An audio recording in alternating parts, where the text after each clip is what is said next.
Hello students, आज हम 6th class का हिंदी ग्रामर का लेसन करेंगे। समास, ये हमारा 6th लेसन है। अब हमने पिछले लेसन में हमने पढ़ा था कि उपसर्ग और प्रत्यय के मिल से शब्दों का निर्माण होता है। अब समास के द्वारा क्या होता है? शब्द निर्माण समास के द्वारा होता है। अब नीचे हमारे को कुछ ये दिए गए हैं, देखो। गंगा का जल, गंगा जल। अगर हम इसको इस साइड से पढ़े, दाल और चावल, दाल चावल। वनवास, वन में वास। चौराहा, चार राहों का समूह। नीलकमल, नीले रंग का कमल। जो हमारे ख में है वो समस्त पद कहलाते हैं। शब्द समूह के इस संक्षिप्त रूप को समस्त पद या समासिक शब्द कहा जाता है। अब जैसे नीचे आपको दिया गया है त्रिफला। त्रिफला क्या होता है? 3 चीज़ों से मिलकर बनता है। और दशानन, 10 आँखें हैं जिसकी, जैसे कि रावण। इस प्रकार हम कह सकते हैं कि 2 या 2 से अधिक पदों को मिलाकर सार्थिक शब्द बनाने की प्रक्रिया को समास कहते हैं। इसमें पहला पद पूर्व पद, ऊपर देखो गंगा जल, गंगा जल का पहला पद क्या है? गंगा। और दूसरा पद उत्तर पद, जैसे दूसरा पद है जल, तो गंगा जल में गंगा पूर्व पद तथा जल उत्तर पद है। समास विधि से बनाया गया शब्द समस्त पद कहलाता है। आगे है, समस्त पदों के अंगों को अलग अलग करने की क्रिया को समास विग्रह कहते हैं। जैसे अब है गंगा जल का, अगर हम विग्रह करते हैं तो क्या बनता है उसका? गंगा का जल। तो जैसे जो समस्त पद है हमें उनके टुकड़े करते हैं, उसको हम समास विग्रह कहते हैं। अब समास के भेद, समास के भेद कितने होते हैं? 6, जो हैं अव्ययी भाव, तत्पुरुष, द्विगु, द्वंद्व, कर्मधारय और बहुब्रीहि। पहला हम पढ़ते हैं अव्ययी भाव समास। जिस समस्त पद का पहला पद अव्ययी हो और संपूर्ण समासिक पद भी अव्ययी हो, उसी की तरह वह कार्य करे तो उसे अव्ययी भाव समास कहते हैं। और जैसे है यथाशक्ति, शक्ति के अनुसार, मतलब हमारे पास जितनी शक्ति है उसी के अनुसार काम करेंगे तो वो क्या बन गया? शक्ति अनुसार। अब प्रतिदिन, प्रतिदिन का मतलब है प्रत्येक दिन। भर पेट, पेट भर कर। आजन्म, जन्म भर। अब अव्ययी भाव समास का पूर्व पद प्रायः यथा, प्रति, आ होता है। किस कौन कौन से होते हैं? प्रायः यथा, प्रति, आ होता है। दूसरा समास है हमारा तत्पुरुष समास। जिस समस्त पद का उत्तर पद, उत्तर पद किसको कहते हैं? जो दूसरा पद होता है प्रधान होता है, जिसमें कारक चिन्ह का लोप हो जाता है तो उसे तत्पुरुष समास कहते हैं। अब कारक चिन्ह कौन से होते हैं? जैसे कर्ता ने कर्म को करण से, तो ये का, के, की, ये सारे हमारे क्या हैं? कारक चिन्ह। तो समस्त पद हमारा कौन सा है? राजपुत्र। और उसका हम समास विग्रह करते हैं तो क्या बनता है? राजा का पुत्र। अब इसमें कारक आया है ना, तो इसलिए ये तत्पुरुष कहलाएगा। वनवास, वन में वास। ऐसे ही आपके और नीचे उदाहरण है, आप इसे देखिएगा। थर्ड है हमारा द्विगु समास। जिस समस्त पद का पहला पद संख्यावाची हो वह द्विगु समास कहलाता है। समस्त पद जैसे है चौराहा, 4 राहों का समूह। पंचवटी, 5 वटियाँ, 5 वटियाँ मतलब 5 पेड़। कौन कौन से? पीपल, वट, हरड़, बेल और अशोक, ये इनका समूह है, तो इनको पंचवटी कहा जाता है। सप्तऋषि, 7 ऋषियों का समूह। अब द्वंद्व समास जो होता है उसमें क्या है?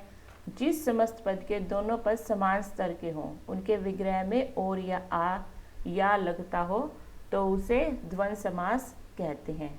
जैसे रात दिन, रात और दिन। धर्माधर, धर्म और अधर्म। 3 4, 3 या 4। जिसमें और या यह आ जाता है तो वो द्वंद्व समास कहलाता है। कर्मधारय समास, जिस समस्त पद के दोनों पदों में विशेषण विशेष्य अथवा उपमान उपमेय संबंध हो वहाँ कर्मधारय समास होता है। अब समस्त पद हमारा नील कमल, नीले रंग का कमल। अब इसमें विशेषण क्या है? नील, नीले रंग का, और विशेष्य क्या है? कमल। चरण कमल, चरण रूपी कमल। अब इसमें उपमान और उपमेय है। अब इसमें रूपी आ गया, के समान आ गया, मतलब उनकी आपस में एक तरह से तुलना की जाती है, मिली हुई तुलना की जाती है। जैसे चरण रूपी कमल, चंद्रमा के समान मुख, विद्या रूपी धन, रूपी के समान ये आ गया। तो ये उपमान और उपमेय है, ये कर्मधारय समास कहलाता है। बहुब्रीहि समास, जिस समस्त पद में कोई भी पद प्रधान ना हो और दोनों पद किसी अन्य अर्थ का बोध कराए वहाँ बहुब्रीहि समास होता है। जैसे लंबोदर, लंबा उदर है जिसका। अब लंबा उदर किसका होता है? गणेश जी का। नीलकंठ, नीला है कंठ जिसका, तो नीला कंठ, नीला गला किसका होता है? शिव जी का, तो इसलिए उनको नीलकंठ के नाम से जानते हैं। जैसे चतुर्भुज, चार भुजाएं हैं जिसकी। अब चार भुजाएं किसकी होती है? विष्णु भगवान की। ठीक है, तो आगे कुछ समासिक शब्द ऐसे हैं जो कर्मधारय और बहुब्रीहि दोनों समासों में पाए जाते हैं। अब इनका अंतर हम कैसे समझेंगे? हम नीचे समझाते हैं। कर्मधारय समाज के पदों में विशेषण विशेष्य तथा उपमान उपमेय का संबंध होता है। जैसे कमल नयन, अब कमल क्या है? उसमें उपमान, और नयन क्या है? उपमेय। अब बहुब्रीहि समास में समस्त पद ही विशेषण का कार्य करता है और किसी अन्य अर्थ को के बारे में वो बताता है। जैसे पीताम्बर, पीला, और अंबर वस्त्र, तो किसके होते हैं? पीले वस्त्र हैं जिसके, किसके होते हैं वो? श्री कृष्ण जी के। और कमल नयन था, कमल जैसे नयन, तो ये कर्मधारय समास है। अब नीचे आपको उदाहरण दिए गए हैं। जैसे लंबोदर, लंबा उदर, अगर लंबा उदर आ जाता है तो वो कर्मधारय समास होगा, लेकिन हम उनके बारे में बताते हैं। जैसे लंबा उदर है जिसका, तो वो बहुब्रीहि समास कहलाएगा। अब द्विगु और बहुब्रीहि समास में क्या अंतर होता है? क्योंकि वो भी तो एक जैसे होते हैं, उनमें भी संख्याओं का और उसका यूज़ किया जाता है। तो द्विगु समास का पहला पद संख्यावाची होता है, जबकि बहुब्रीहि समास का सारा पद विशेषण का काम करता है तथा अन्य अर्थ की ओर संकेत करता है। अब त्रिफला क्या है? तीन फलों का समूह। तो इसमें आपकी संख्या आ गई, तीन फलों का समूह, तो इसका अर्थ तो एक ही निकलेगा ना, त्रिफला, तो इसलिए ये कौन सा होगा? द्विगु समास। अब है चतुर्भुज, चार भुजाओं का समूह। अगर हम समूह लगाते हैं तो वो बन जाता है द्विगु समास।